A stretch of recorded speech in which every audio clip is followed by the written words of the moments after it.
If you currently feel overworked, exhausted, and the list of things you need to do feels never ending for your life, your career, your business, your family, you're drowning in emails and text messages and calls that needs to be returned. You have all these big dreams, projects, and goals, but yet they seem so out of reach and you just never have enough time to either start or finish them. I've been there. I'm the average person like everyone else. I have a 4-year-old daughter who's the love of my life, and my husband and I, we both run separate businesses of our own.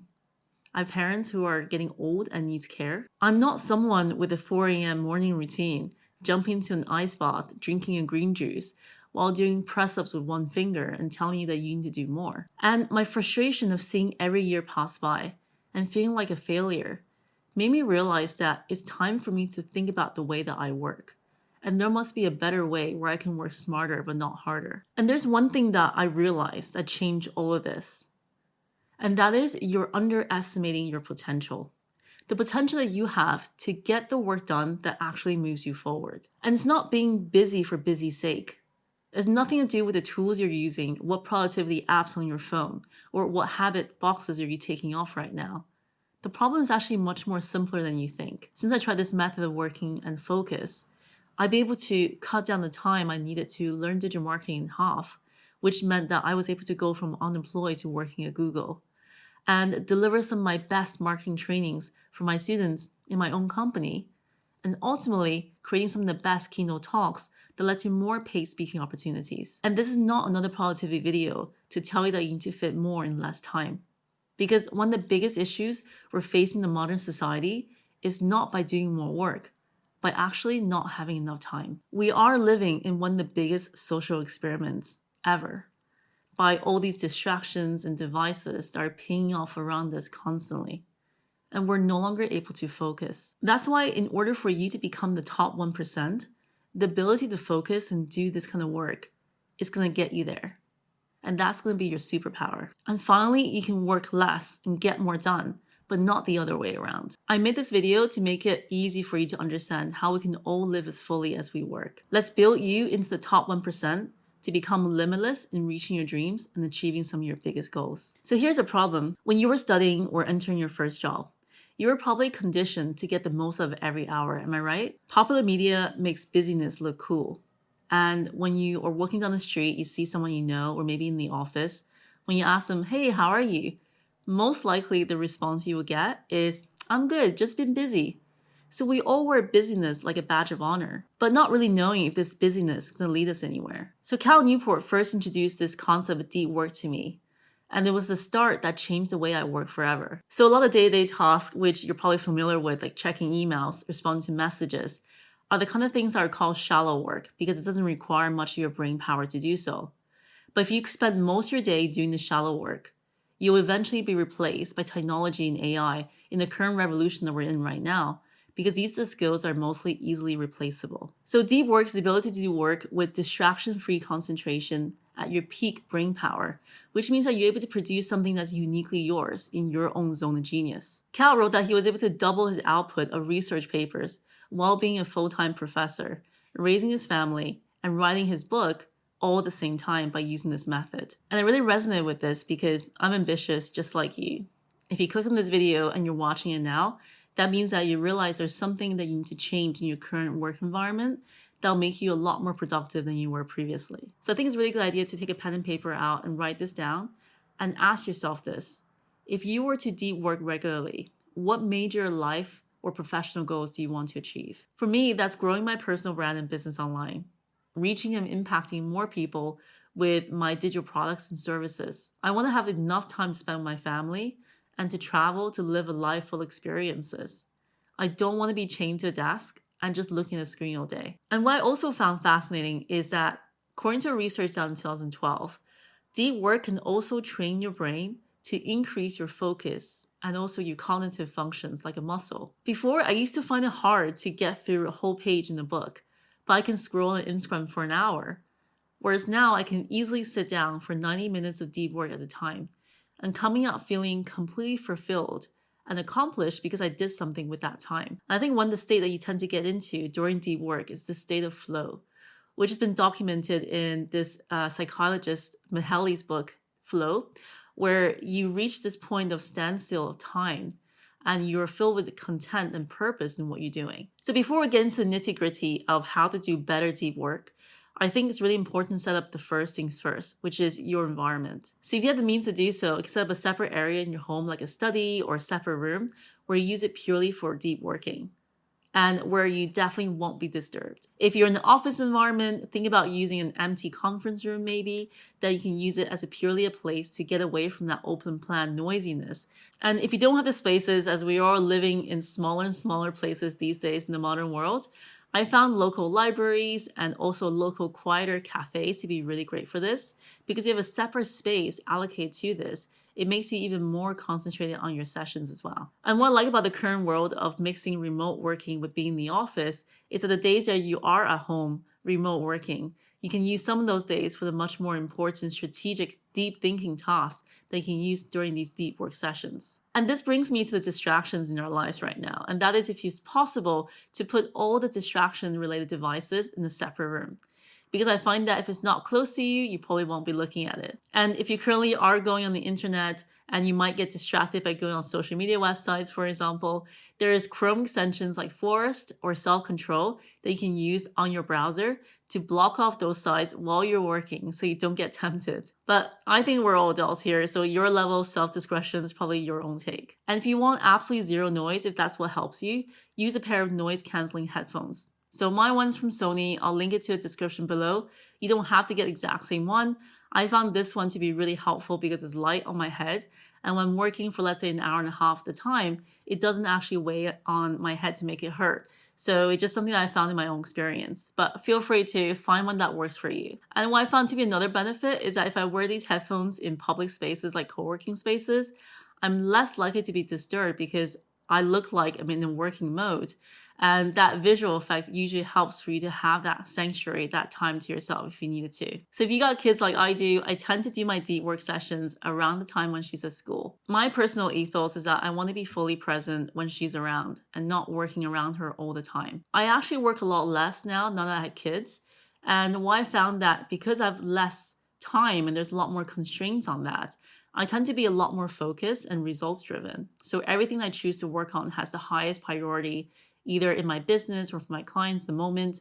And that seemed to have moved me forward a lot more further than before I had kids. So there you go, a little plus point there. And my biggest motivation is that the more efficient I can be doing something, the more time that I'll have to spend with the quality time for my family. So that's almost a benefit to me to work towards. Whenever I'm being stuck or don't want to do something, I find that this will motivate me to keep pushing forward. And this really brings me to the point of prioritizing your tasks. One thing I realized is that if I don't prioritize my task, then all of a sudden everything on my list really needs my attention. I don't know what else to focus on. But one question I found to be really helpful, and feel free to write this one down, that helped me on a daily basis is whenever I prepare my to-dos for the day, I ask myself, if there's 3 things I need to get done today, what would those be in order to move my biggest goals and dreams forward? And when you put it in that context, all of a sudden, those tasks become a lot more clearer in terms of which one is most important to get done that day to move yourself forward one more step at a time. And once you prioritize your tasks, which brings me to the next point, which is really about putting in very intense deadlines into what you do. And by that, I mean estimating how long it would take to do something and then cut that down drastically. And by human nature, we know that we work best with deadlines. Because if you reflect on this, when I was in school, I remember when I had a looming deadline for a paper in college, somehow that paper, after procrastinating on it for weeks, the day before it gets due, it will actually get done the night before. So it's just things like this where if you put those deadlines for yourself, that's actually estimated to be a lot more strict and also intense than it should be. You will actually find yourself getting it done a lot more quicker than you think. And that also forces you to be in the state of deep work more often because it allows you to use those intense periods to really get those things done.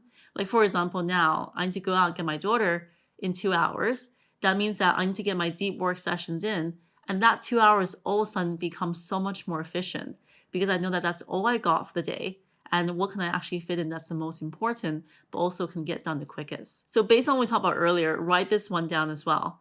How can you create an environment around you that helps you succeed with this deep work? And how can you maintain this deep work on a regular basis? So now that we've gone through the environment and the different things you should have in place before you start deep working, how do you now make sure that your deep work sessions are more effective than most people? And Cal mentioned this in this book, where I thought this really great equation to share with you guys is that the high quality of work produced equals time spent times the intensity on this particular task. So everything we'll be talking about in this section really goes back to this equation, is how can you maximize the amount of time spent and also the intensity spent on this during that period in order to create the highest quality work possible. So here are 3 strategies I recommend you try for yourself during these deep work sessions. And number 1 is, you might not think about this very obviously, but schedule in distraction periods. Yes, you heard me say that right. Make sure that you have distraction periods scheduled in during your deep work days. And what I mean by that is, in the reality in the world that we live in right now, the emails and the pings from your managers, maybe from your clients, if you're in the business, and the social media pings and updates, notifications, they're not actually going to go away overnight. Am I right? And the key thing is that you want to make sure to have specific times when you can actually get back to these and address them, because they are our daily lives. They're part of our daily lives. We have to recognize that, and we have to think about how do we realistically include them, but at the same time, don't let them infringe on what we do. And the best way to do this is to schedule them at the regular times throughout the day where it's under your control. So for example, I schedule those times for myself when I know that my energy level is dipping during the day, and that's usually around 3 to 4 p.m. in the afternoon. Most people probably have this, where you have like a mid-afternoon slump. And that's the time when I can use these non-brain intensive activities like shallow work and getting those things done. For example, I can post on my social media content. I can reach out, reply to emails. I can text people back. And all these things do not take those intense brain power you would do during deep work periods. But this is fine because that's during when you have the lowest energy level anyway. Secondly, that I found to be really helpful is that this rhythmic deep work ritual scheduled in either on a daily or a weekly basis, depending on your schedule. And for me, I personally found in my line of work, having daily sessions really helped me. So the way my schedule works is that in the morning, I usually have a very quick workout after dropping off my daughter at school.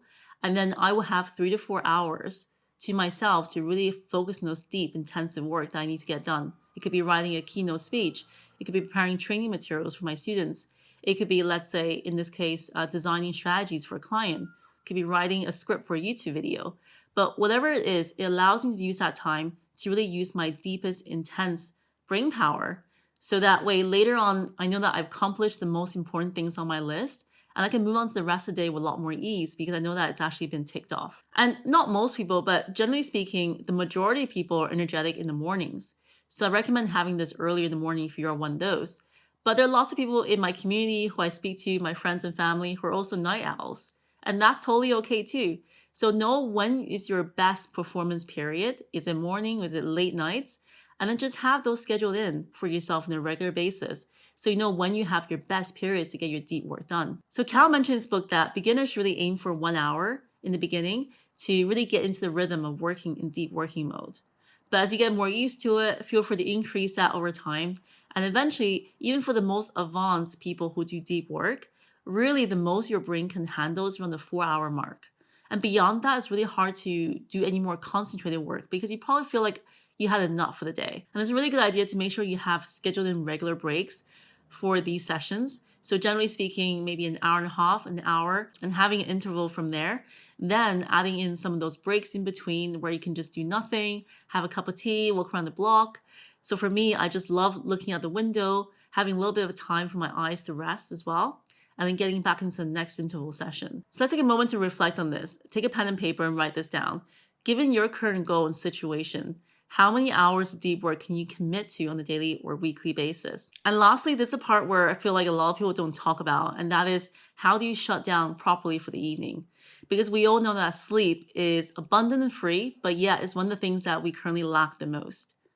And sleep is setting up a great precedence for the next day of deep work, so that your brain has the most capacity and ability to do the deep, intensive thinking that you need. I found this to be really helpful where the night before, write down some of the things that you didn't finish and some of the things that you want to get done the next day and dump it all into, let's say, a notebook. In my case, I write in my journal, and I find it quite relaxing to be able to take it all out of my head into the paper and that can now relax into a deep sleep. And Cal Newport, even in his book, have gone as far as shutdown complete, saying that to himself as if his brain is a computer program.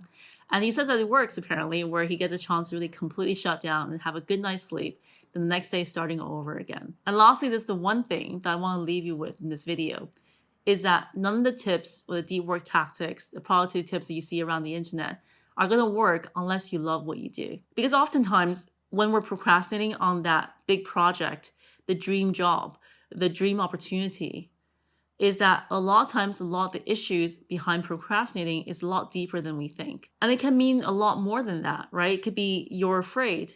It could be that you don't know how to get started. It could be that you're a perfectionist, just like me, waiting for the perfect conditions to get started. So I really invite you to reflect on these things and to think about, are there any other reasons that might be holding you back?